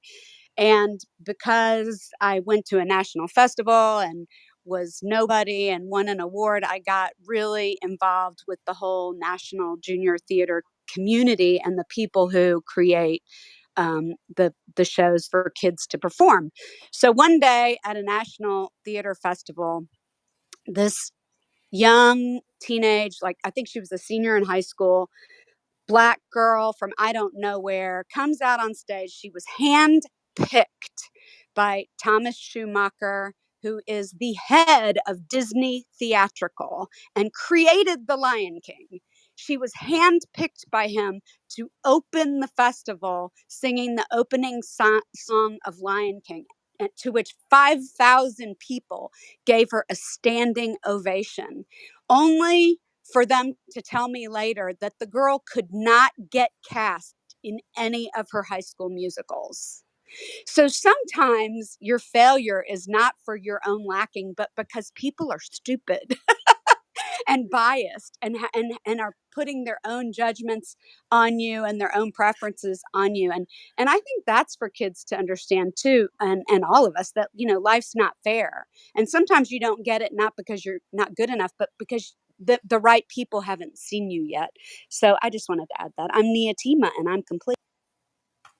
Thanks for that, Nia Tima. That's a great story, and definitely something to keep in mind that we do not always own 100% responsibility for our failures or the setbacks that we face. Right? Sometimes they're imposed on us by other people. We can't control the actions of others. The only thing that we can control is how we respond to them. Right? So that's what we have in our control, and that's what we have the ability to affect. But I think a great lesson. Tiffany, I know you were flashing your mic earlier. Did you have something you wanted to add, or were you just clapping? Right now, yeah, I do. I would love to contribute. This is Tiffany. I was going to confirm what Wally said, and then I find myself going, wait, I'm confirming what Nia Tima says too. And I think the common factor is learning to be as objective as possible about your failure and learning to normalize taking it to that more analytical place rather than just feeling hurt and rejected and as if nobody likes you, right? Like that's really why failure stings so much, is like you feel this overall rejection. So it's interesting. I was listening to both and going, oh yeah. And in a way they're related, because if someone sits down with you and looks at, okay, what are these tangible things that you can work on? What are skills that you might be missing, or what are other people not doing? And then over here you have have somebody that explains that, like, oh, somebody just didn't favor you or your style, or they were an idiot about evaluating you. Both are kind of the same concept. So it's very interesting that I had been agreeing with you guys both. With that, I am complete. I yield the mic. This is Tiffany. Awesome. Thanks, Tiffany. And next up, we're gonna keep moving to I think a newcomer to the room, unless she was here last week. But she was in the chat saying she was about to leave, and Dominick was like, "Hold on a second, you're up next." So want to welcome. That's how we bait them in. So now there's probably somebody 10 down that I told that. No, that is not the case. We lead with honesty here. Jess, we appreciate you being here, and we do say we try to be equal opportunity. If somebody wants to come up or has something to say, this is a place where, whether you sold 3.5 million books like our friend Michael Lozer, or you're just thinking about writing a book, or you have a podcast, a nationally syndicated radio show like John Jay, or you're thinking about starting, we want to hear from all of you. So Jess, welcome. Like your background there, looks like some kind of fountain. It's pretty. Okay, Jess, go on.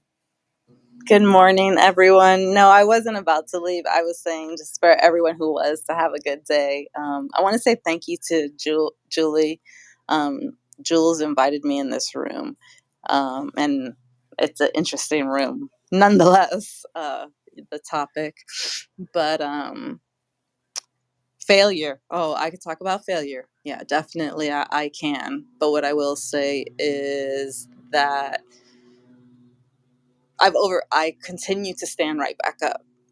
And I really want to give a big part of that to Jules. I've known her since like probably November last year. So she's seen a lot of the things I've kind of gone through in business, but what she has taught me and what I have learned and I stay with me is I've gotten knocked down several times being a female, Hispanic female in the entertainment industry. But I stood back up.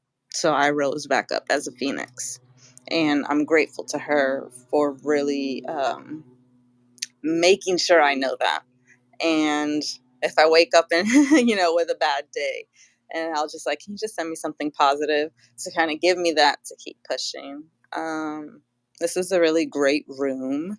Wow, it's very different when sometimes you find yourself thinking, the why me, or what did I do? I'm not doing anything wrong. I'm very I pride myself on loyalty and professionalism and transparency and integrity and giving back and caring and seeing everyone succeed in whatever it is that they do. But yesterday I had I call it a breakdown, but a breakthrough. And it was helpful. It was helpful because being a one person show or two person show, but mainly a one person show for a long time, because it's about to be 24 months here. And now finding really good, positive people around you, you're kind of like on that verge of, wow, how do I let go of the reins? How do I accept the help? Because, for me, I only speak for me, you're trapped in that mindset of, is this going to happen? Or is it going to happen that way? Or will it this way? But I am truly blessed that you don't need a team of 20 or a team of 10. Your team could be 2 or 3 or 4, but they all play an integral role and I'm just blessed. I'm blessed to be here, be refocused, be repurposed, um, and gain back my own energy and gain back my own my right to be acknowledged, not to be taken advantage of. And so I guess that's for me at least. I think failure is always going to be there. It's just about how do you overcome it. And as a woman, 43-year-old woman who's done a lot, and has been through a lot, retired military, what I do see is that, just listening to all of y'all, is that I have overcome failure my entire life. So to throw the towel in now, that's not the option. And it never will be an option because it's not my character. So it's really enlightening. I always believe things happen for a reason. And I'm blessed. And I thank you all for hearing me. And yes, I do have a podcast. Yes, I am in the process. I do a lot of a little. But this is your room, and thank you for having me. I yield the mic. Jess, thank you for being here. Thank you for sharing. You just got yourself a new follower. I'm clicking this on Instagram, and it's people that are authentic and share their story. Others gravitate towards that. So keep doing that, and you are going to make a difference. You are making a difference. We tried to get to James earlier. James, we're calling on you, man. We need you. We were talking bicycles before, and James has a show across the pond. James, if you're there, you want to click on.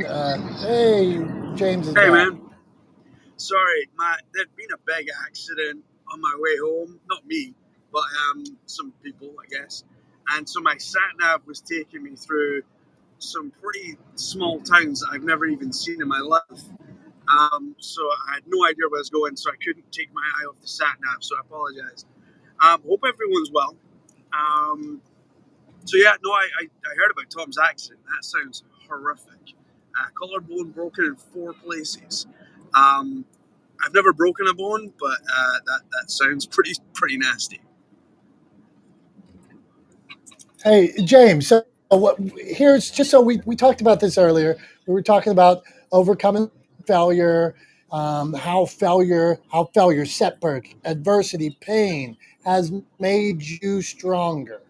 And it's interesting because I want everybody to know, if they don't know James, first, I want you to know where James is in the world right now. And then James, let us know about, has failure, setback ever impacted your growth positively? So I am from Scotland, and I run a sports network that includes podcasts and written content, website, all that kind of stuff. And we're basically a startup. Didn't start like that. Just started as me talking sports from across the pond. But, it's kind of morphed and grown. We have 8 shows now. We've got 2 more on the way, which is really exciting. So we're going to have 10. And we've grown those 10 podcasts in the last year. We started off with just the one. And yeah, one thing that I will say is I don't believe that I've ever failed. I think I've learned. And I think you mentioned him earlier, Dominick, Michael Jordan. Michael Jordan said he missed every shot he never took. And so for me, in the world that I'm in, I never ever worked in media. I'd never even looked at a microphone in my life until I started my podcast, my one podcast. And yeah, I've screwed up a bunch of times. But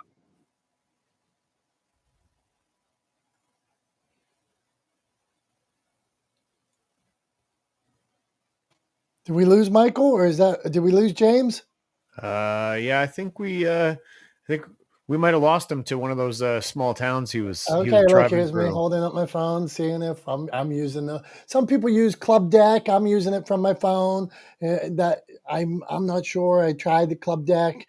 I haven't committed, Producer Jimmy, Dr. Tachi, should I commit 100% to Club Deck or not? I've never used it. I Oh, use my never. Mixcast floor to do all that Okay. stuff. Dr. Tachi, go. I have not used it either, so you don't want to ask me. Tom? Well, I'm using it right now, and I'm specifically using it because it is the easiest way to stream through this. So yeah, I use it, and the thing I like about it is it's easier if I'm at my desk and I want to have Clubhouse on, and want to want to listen in on a room or learn something in the background while I'm working on some other stuff. Excuse me, at my desk. Then yeah, Club Deck works really well for me. So I think it's a good option. I like having the desktop version. Okay, fair. Okay. It's funny. We get comments and things. We have part of this, we have 33 comments on one thing, and then we have some people commenting on like the YouTube stream. Strawden Muffin says, Tom, we have 5 seconds to talk about Morbius. I don't even know. Is Morbius the new show with the guy that used to be on the handsome character?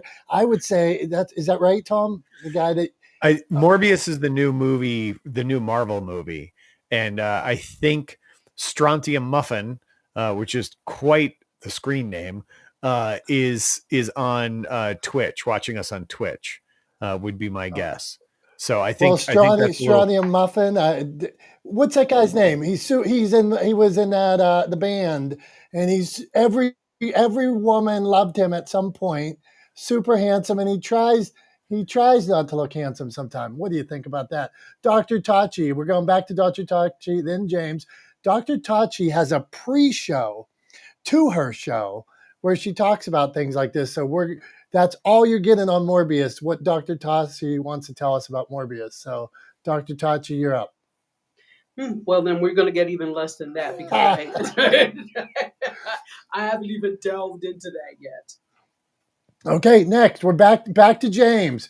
James is driving. He's over in. Did he say Scotland or did he say Ireland? I forget which one. He said he's from Scotland. Okay, he's from Scotland. I don't know if he's in Scotland right now. I don't know if he's in Scotland or England, or where exactly he is. But he said he's from Scotland. So I don't know. James, are you back, my friend? Maybe not. Okay, we're going to roll on. James, we love you, man. We love you like a love song. Nima Tima. Dr. Tachi commented on how sweet her name was. It is beautiful. So, Nima Tima, we heard from you just briefly, but if you'd like to share one of these situations that you grew from, have at it. Oh my gosh. Thank you. Yeah, it's Nia Tima. So, the situation that I'm growing from right now on a daily basis is, as Julie knows, I'm trying to create an empire based on a YouTube channel that I started 7 months ago, focusing on women over 40, 50, 60, and beyond, where I interview women, highlight the women who are reinventing themselves in midlife. And I myself am 55 years old, and so it is putting myself in a very uncomfortable place and a public place and failing in public on a daily basis. So I'm failing on a daily basis. I'm growing on a daily basis. And this is one of the hardest things that I've done in my life, ironically, at this age. But that's what I'm trying to show other women, is that you need to keep the growth mindset and never let it go. Because when you stop growing, you start dying. So that's my share for the moment. I appreciate you giving me the opportunity. I'm Nia Tima, and I'm complete. Nia Tima, thank you very much. I have a friend who sold a business he sold it for $283 million to Jiffy or Skippy or something like that. And one of the things he told me one time was, it's Justin's peanut butter. And one of the things he told me is the brand is perfect. He is not. And so in my own media and things like that, one of the things I believe is you will see me out there pulling a muscle when I'm running. Like Tom will show you, he fell off his bike, not perfect, right? But it's authentic. And you get to know that, yeah, I'm like you. I'm trying to be the best parent I can be. I'm trying to be the best husband I can be while you're still trying to operate a business and do that. But the brand has a why, it has a vision, and it is never off. Dominick's not perfect, but the brand will try to be. So next up, we have David. David, we met David before. Now this is a profile picture. If I could get, now did you take this picture yourself? Did you have somebody take this picture? We could go on to a whole different thing on what your profile picture should be. David, you're up, man. Drop a tip, share a story. You're up, my friend. Well, howdy. I'm David. Thank you for the compliment. I actually took the picture myself. I did it in my garage and just tried it out. I was practicing some lighting techniques and stuff, and it turned out well. So yeah. Um, so thanks. But no, so in the topic of failure, like I can add to that. Yeah, I've been wanting to do a podcast for a while. I've started one a couple of years ago, and then I kind of tapered off. Honestly, it's just, you know, I let life get in the way. I make excuses and stuff, and I think it's very easy to get into that habit of like, yeah, I got to do this and got to do that. But I think probably all of us have heard at one point or another, if you really want to do something, you'll make the time to do it. And I got to remind myself on that because I miss it. I'm one of them people that need a creative outlet, and so that's one thing I do miss doing. I've been another thing I was wanting to do is a travel podcast that I've had in mind for a couple of years as well, and do photography on the side, and it's fun. I enjoy it, but like there's just, like I said, it's just make excuses, and you kind of self sabotage and growing and developing along the way, and so I'm trying to curve that and try to remind. What I remember hearing a quote once, or something along the lines like, "The things that you're passionate about, like someone probably needs it." And so, like like your combination of talent and personality, it's probably the perfect thing that someone needs at some point or another. And so to be able to do that, even on the side, is something worthwhile. But that's all I got for today. David, I love the message. I have a friend, John Gardina. He talks about exhausting all his gifts. And he says he is put on this earth to exhaust all his gifts. And I would assume that we each have different gifts. Somebody's good at this, somebody's good at that, but exhaust all yours. Producer Jimmy, you were flashing, so have at it. Yeah, thank you. I just wanted to say to David that a travel adventure podcast sounds fantastic. Actually, my profile picture was taken while I was doing my travel adventure podcast. So if you have any questions about that, or how to get started, or ideas or anything like that, please, please, please feel free to. My email address is in my bio, or back channel me. I'd love to help you out with as you're getting your travel podcast off the ground with ideas. I'm complete. Thank you, producer. Oh, and my Jimmy. show is called Finding Florida, by the way, in case you want to check it out. Sorry, go ahead. Cool. David, thank you, man. Producer Jimmy, appreciate it. Okay, we're going to meet some more people here. I wanted to tell you this quick story. A few years ago, I was in pharmaceuticals. I already had a publishing company, but I wasn't ready to take the jump out of pharmaceuticals yet. And I was doing some screenplay writing and things like that. All of a sudden, I got in Pennsylvania, the tax credits are blowing up with the movie business, so there's a lot of opportunity. And I thought, wow, that'd be a good opportunity for me to learn the business. Now I got a job. I'm starting another company.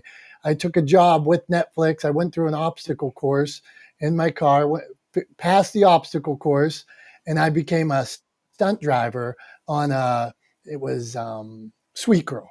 And I'm like the lowest level stunt driver, but so you just drove through the intersection before the real stunts start to happen, and basically block off the roads and stuff.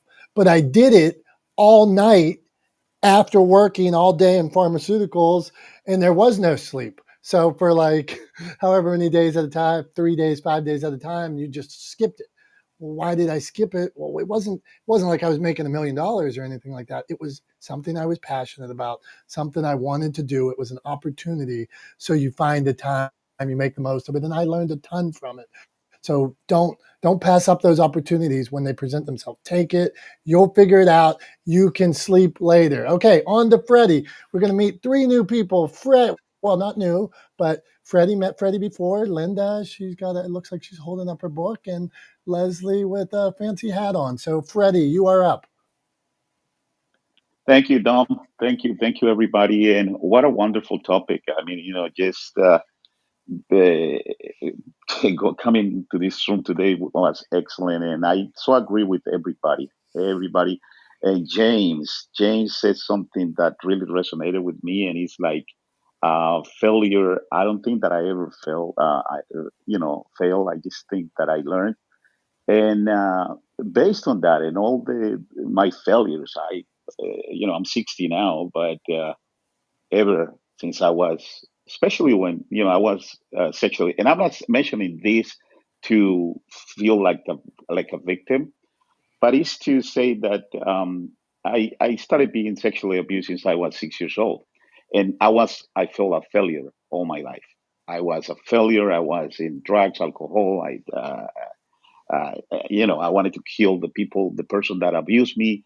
And I always felt like a failure. And even though I got up and I went over and I worked at it and I failed and I got up again but it's still, I got up to a point about when I was like 47, 48 years old, and things continue happening to me that I was poor me. I mean, the world owes me this, and I'm such a loser, and this until in I think it was like in 2009 when the real estate crash over here.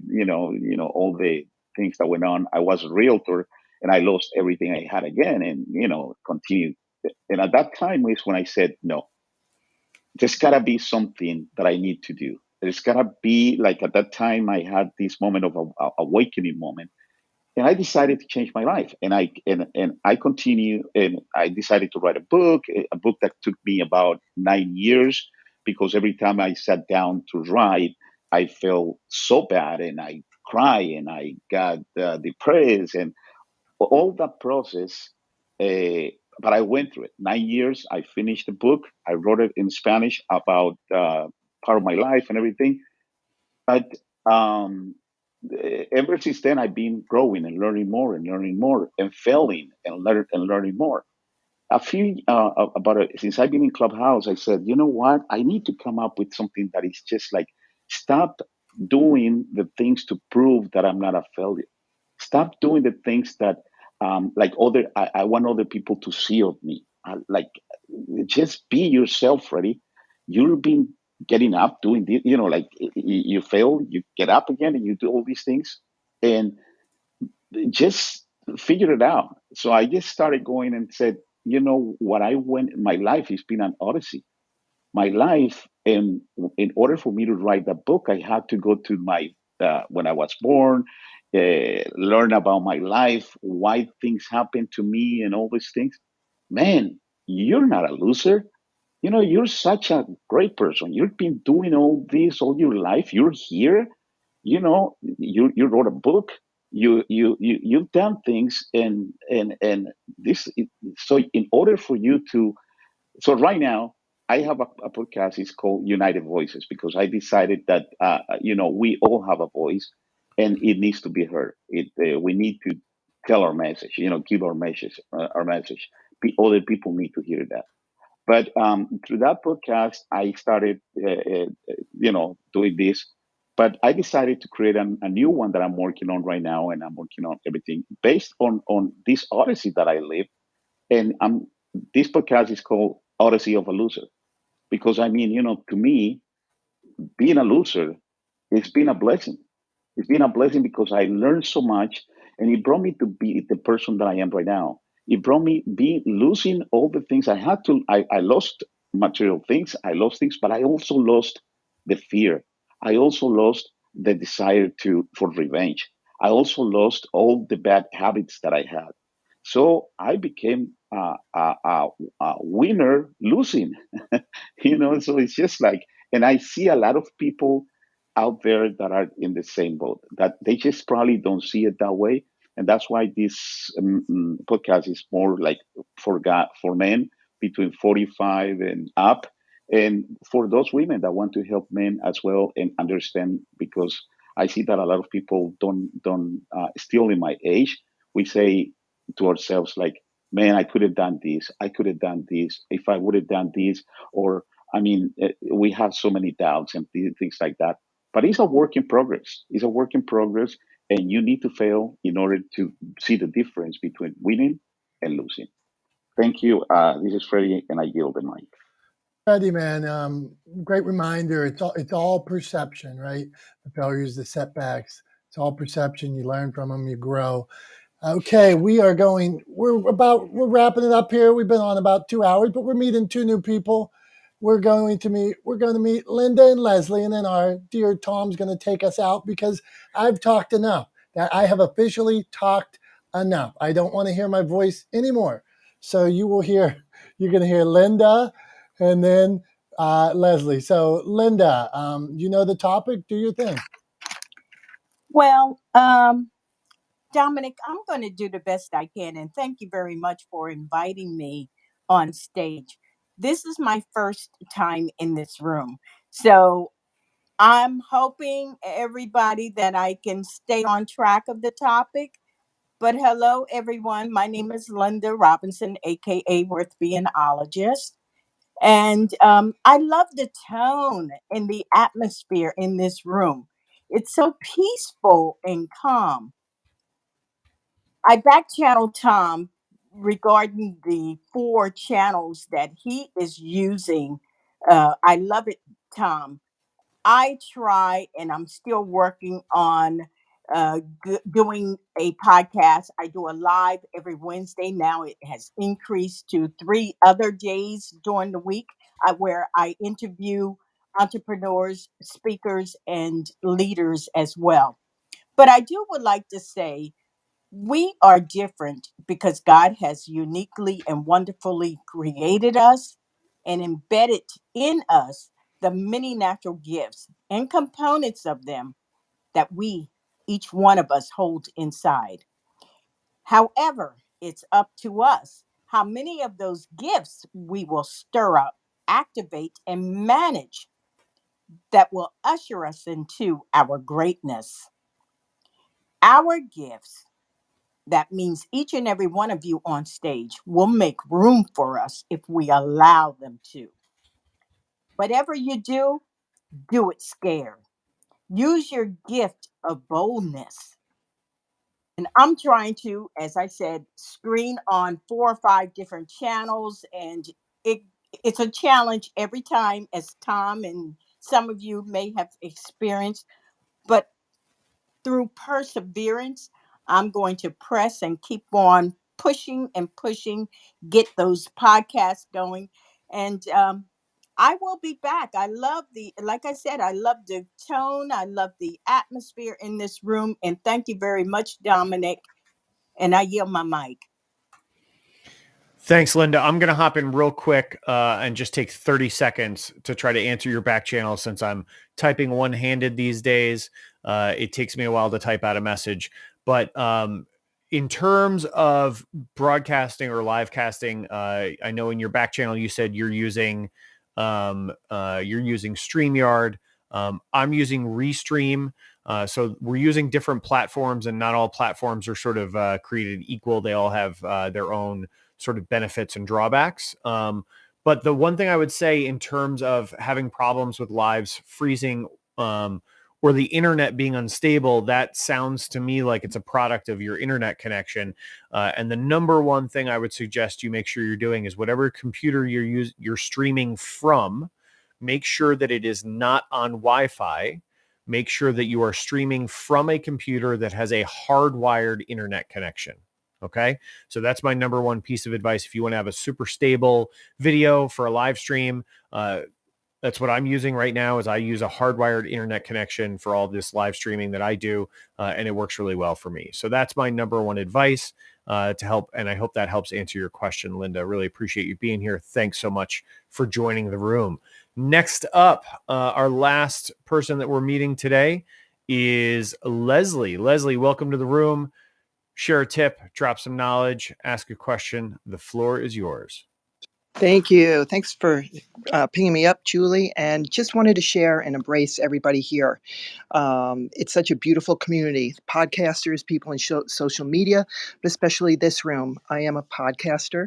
I have 2 podcasts, and I intertwine innovative technology with functional nutrition and lifestyle practice. So for anyone that's just listening in, the world is your oyster. If you have a voice, you have something to share like we all do. We are all so unique in our delivery, in our journey, in our stories, and what we want to relay to everybody globally that, just it's easy to set up. It's not a ton of money. You could go like on Anchor, which I did, and just start playing around with it. You'll never know unless you try. So for me, it was all new 2 years ago, and I'm just, enjoying it, and I'm meeting great people. So that is my share, and I'm just chilling in Sedona with my family who keeps saying to me, Mom, get off of Clubhouse. And I'm like, I know I'm going to be mindful and be in the moment with them, but I just needed to jump on because I saw so many great people here, and you guys have a wealth of wisdom to share to everyone. So thank you.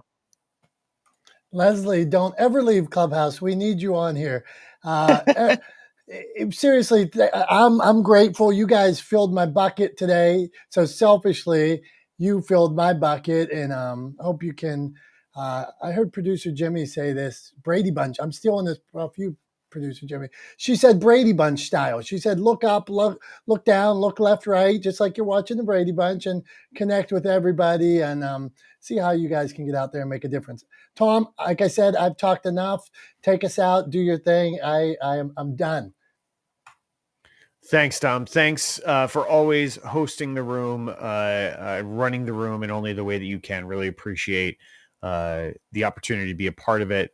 This room that you created with Neil, and just so glad to be here, be back here after being absent for a week. I really missed being here last Wednesday, even though I was, getting ready to go into surgery. I was, I actually genuinely missed being here and talking to all of you guys.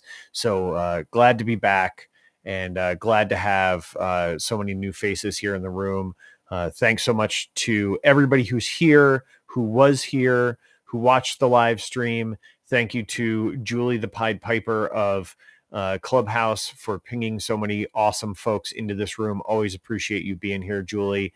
And of course, all of our regular friends who are here, Tiffany, Dr. Tachi, Wally, great to see you again, man. Jemmy, producer Jemmy, Julie, really appreciate you guys. Michael was here at the beginning, so thank you so much. Michael Lozier was here at the beginning. Always appreciate him being a part of this space as well, and promoting it out and sharing the link on LinkedIn, and encouraging people to share where they are right now. So thank you to everybody. And the one thing I want to leave everybody with today, this week, that's big on my mind is to create accountability for yourself. And the easiest way to create accountability for yourself is to say your goals out loud. So I'm doing right now with my Ironman ambitions. I completed my first Ironman last September. I am 23 days into my training cycle for my next Ironman, which is on August 21st. And even though I just had surgery a week ago, even though I broke my collarbone into 4 pieces, and even though I am facing a huge setback in my training schedule, I am going to compete at that Ironman in Mont Tremblant on August 21st this summer. And I'm saying that out loud to create accountability for myself. I expect all of you guys here listening and watching this to hold me to that, and make sure that I get off my butt. I don't feel sorry for myself. I don't fall into any of those traps, and I don't allow this setback of breaking my collarbone to become a failure. So do the same thing in your lives. Say things out loud that you want to accomplish, so that the people around you will hold you accountable. That's my word of advice for the day. Once again, I appreciate everybody being here. thank you so much. I'm going to leave it to Dom to close out the room. And Dom, why don't you go ahead and give us a countdown real quick? That's what we'll do. I told you I was done talking. 3, 2, 1. We're out.